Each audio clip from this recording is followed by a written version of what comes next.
Seorang gadis berjalan masuk ke dalam elevator. Halusinasi Su Jin muncul lagi. Dia melihat wanita itu sedang disiksa. Pria yang menyiksanya, dagunya ada sebuah bekas. Dia buru-buru mengejar gadis itu dan memperingatinya. Jangan masuk, mungkin bisa ada hal buruk yang akan terjadi. Tapi gadis itu tidak memedulikannya. Menyingkirkannya lalu masuk ke dalam. Di waktu yang bersamaan, seorang pria yang mukanya sangat jutek muncul di hadapannya. Dan dagunya, ada sebuah bekas luka. Demi menolong gadis itu, Su Jin mengikuti laki-laki itu masuk ke dalam elevator. Meski ketakutan dia mengatakan ke pria itu.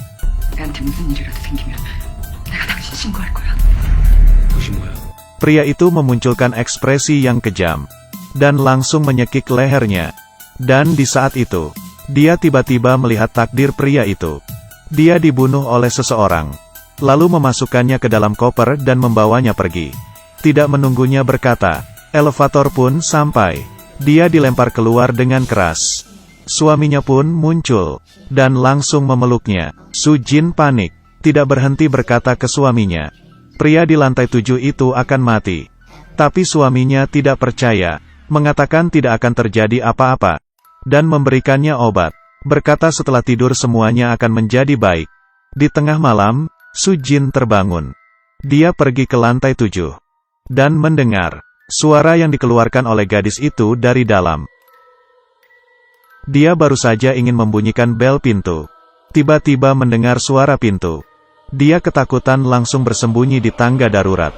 Saat itu, seorang pria yang memakai topi menarik sebuah koper keluar, melewati pintu. Dia menyadari orang itu bukan orang lain, tapi adalah suaminya sendiri. Besok paginya, suaminya bersikap seperti tidak ada terjadi apa-apa. Bahkan membuatkan istrinya sarapan. Dia tidak bisa menahannya dan bertanya. Su Jin pun semakin curiga. Hari ini dia mendapatkan paket dari teman kerjanya. Barang pribadi yang dia tinggalkan di kantor. Di dalam buku dia menemukan fotonya sendiri. Tetapi pria yang di dalam foto itu bukanlah suaminya sekarang. Dia pun menanyai teman kerjanya. Hubungan dia dengan suaminya itu seperti apa? Teman kerjanya agak ragu, tapi akhirnya mengatakan yang sebenarnya kepadanya. Sebenarnya beberapa bulan lalu, kau ada menyarankan untuk bercerai. Su Jin mulai berpikir jauh. Dia memutuskan untuk lapor ke polisi. Dan di sisi lain, suami sedang mempercepat proses imigrasi. Bahkan mengganti jadwal penerbangan. Sebenarnya, dia dari awal sudah memasang pelacak di HP istrinya. Sehingga dengan jelas mengetahui posisi istrinya. Saat itu dia melihat istrinya sedang di kantor polisi. Dengan buru-buru dia mengejar ke kantor polisi. Su Jin pun langsung panik. Di depan polisi menunjuk dia. Sang suami tidak mengubah pernyataannya. Untuk menemukan kebenaran, polisi hanya bisa pergi ke tempat kejadian untuk memeriksa. Saat membuka pintu kamar lantai 7, perempuan itu terdiam. Apartemen itu ternyata kosong. Sama sekali tidak ada orang yang tinggal. Bahkan pemilik gedung itu berkata, kamar ini sudah beberapa bulan tidak terjual. Kasus ini tidak akan selesai. Suami juga tidak menyalahkannya. Seperti biasa dia memberikan obat kepadanya. Tapi kali ini, Su Jin tidak menelannya. Menunggu suaminya pergi, dia pun keluar untuk memeriksa. Dan di dalam elevator, dia bertemu dengan pria yang ada di dalam fotonya. Dia diam-diam mengikutinya. Mengetahui pria itu dipaksa tagih hutang oleh kreditur. Pria itu pun mengenalinya. Ia tidak begitu terkejut. Dia membawa Su Jin pulang ke apartemennya. Mulai membuka laci, perabotan di dalam kamar. Membuat Su Jin merasa sangat familiar. Pria itu berkata kepadanya, malam ini pukul 8 ketemu di tempat yang kita janjikan. Dan dia pun pergi. Su Jin pun semakin ragu. Dia berusaha mencari petunjuk lainnya. Dan menyatukan semua petunjuk. Tetapi adegan selanjutnya membuat dia lebih terkejut. Di dinding apartemen ini, ternyata dipasang foto nikah mereka. Apakah dia barulah suaminya yang sebenarnya? Apabila benar seperti ini, pria yang di rumahnya itu sebenarnya siapa? Di malam hari, sesuai dengan perjanjian mereka bertemu di suatu bangunan. Dan menemukan suami palsunya sedang menarik mayat. dan memasukkannya ke dalam. Dia yang panik pun ketahuan.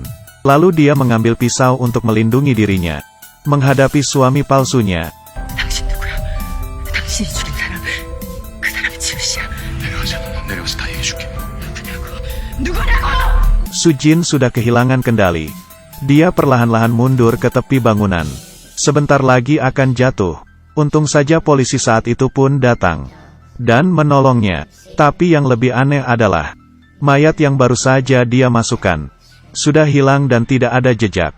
Apakah semua ini benar-benar hanya halusinasinya? Sujin pun frustasi. Tapi polisi merasakan sesuatu yang aneh. Dia mengambil palu dan menghancurkan semen di dinding. Yang membuat orang terkejut adalah di dalam muncul sebuah tangan. Ternyata di dalam ini benar-benar ada mayat, tapi sudah mati dalam waktu yang lama. Sujin bukan bisa melihat masa depan, tapi kembali lagi ke masa lalu.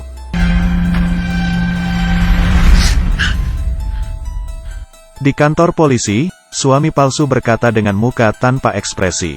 Pria yang di dalam semen itu dialah yang membunuhnya. Pria itu dan Sujin barulah pasangan suami istri yang sebenarnya. Dan dia sendiri adalah kakak adopsinya Sujin. Nama aslinya adalah Sunwo. Setelah Sujin hilang ingatan, dia berpura-pura menjadi suaminya. Tujuannya untuk membohonginya dan mendapatkan kompensasi dari asuransinya.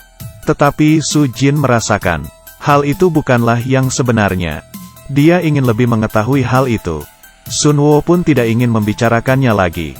더 이상 할 말 없습니다. 그만하시죠. Sujin pun pulang ke rumah. Di lantai bawah, dia bertemu dengan seorang gadis. Hatinya tergerak, menanyai nama sang gadis. 최수진, 김수진이라니까? 김선우 동생. Ternyata gadis ini adalah dirinya di saat masih anak-anak. Lalu gadis yang di lantai 7 itu siapa? Ternyata itu adalah dirinya di saat remaja. Saat itu dia disiksa oleh ayahnya. Lalu kakaknya datang untuk melindunginya. Dan tidak sengaja membunuh ayahnya. Dan di tengah malam membawa mayat sang ayah pergi. Saat itu, Sujin baru menyadari. Ternyata dirinya bukan bisa melihat masa depan. Tetapi sedang halusinasi tentang kejadian yang dia pernah lalui. Sejak saat itu, dia sangat merasa bersalah kepada kakaknya. Setelah tumbuh besar, dia menikahi seorang pria. Tapi pernikahannya tidak bahagia. Suaminya sangat temperamen, dan banyak hutang. Dia sudah berkali-kali mengatakan untuk bercerai. Tapi suaminya tidak setuju. Dan di malam itu, penagih hutang itu bertemu dengan suaminya di gedung. Siapa sangka ternyata suaminya membunuh penagih hutang tersebut, dan memasukkannya ke dalam lubang. Dan memasukkan semen. Sujin yang diajak ketemuan pun melihat semua kejadian itu. Suami takut Sujin akan melapor ke polisi. Pun memukulnya. Melindungi dirinya sendiri, Sujin memukul kepala suaminya. Dan suaminya pun tidak bernafas. Dia yang ketakutan hanya bisa menelepon kakaknya datang. Sunwo sambil menenanginya. Dia memasukkan mayat pria itu ke dalam semen. Saat itu Sujin menjadi sangat lemah. Dia perlahan-lahan jalan ke tepi bangunan. 혼자 결정하고 혼자 감당하고. Sejak kecil hingga dewasa, tiap kali dia melakukan kesalahan selalu kakaknya yang menanggungnya. Dirinya seperti pembuat masalah. Tidak berhentinya membuat kakaknya repot. Terakhir dia tidak ingin menyusahkan kakaknya lagi. Dan lompat jatuh ke bawah dari atas. Dengan cepat dia menolongnya. Sehingga dia masih hidup. Sampai saat ini, semua ingatan Sujin pun kembali. Polisi memberikannya sebuah alamat. Mengatakan tempat itu barulah rumah aslinya. Tapi baru saja masuk ke dalam tidak berapa lama. Pintu rumah tiba-tiba terbuka. Pria yang masuk adalah suami aslinya. Ternyata malam itu dia tidak mati. Dan setelah itu, dia terus mencari kesempatan untuk balas dendam. Sujin ingin melapor ke polisi. Tapi sudah terlambat. Pria itu tanpa berkata-kata langsung memukul kakinya hingga patah. Dan menyiram bahan bakar. Lalu menyalakan api. Sehingga rumah itu terbakar. Polisi yang datang pun untungnya sempat menangkapnya. Tapi Sujin yang terluka tidak bisa bergerak untuk kabur. Saat itu Sunwo datang lagi menyelamatinya. Di saat itu, dia tahu Sujin dalam bahaya. Diam-diam keluar dari kantor polisi dan langsung pergi dengan cepat. Tapi bara api semakin membesar. Dia tidak bisa kabur keluar. Hanya bisa menunggu pertolongan dan menenangi Sujin. 오빠 나 이제 다 기억나. 울지 마. 나는 그럴 수밖에 없었으니까.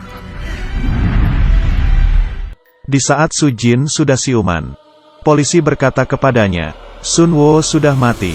Sebelum dia mati, dia menggunakan tubuhnya untuk melindungi Sujin. Di akhir cerita, Sujin pergi sendiri ke tempat yang mereka sudah janjikan. Sunwo selalu hidup di dalam hatinya. Dan kenapa bisa ada dua foto nikah? Karena mengikuti tradisi, sebelah kanan pengantin adalah pengantin pria, dan keluarga adalah berdiri di sebelah kiri pengantin. 보내지 말까?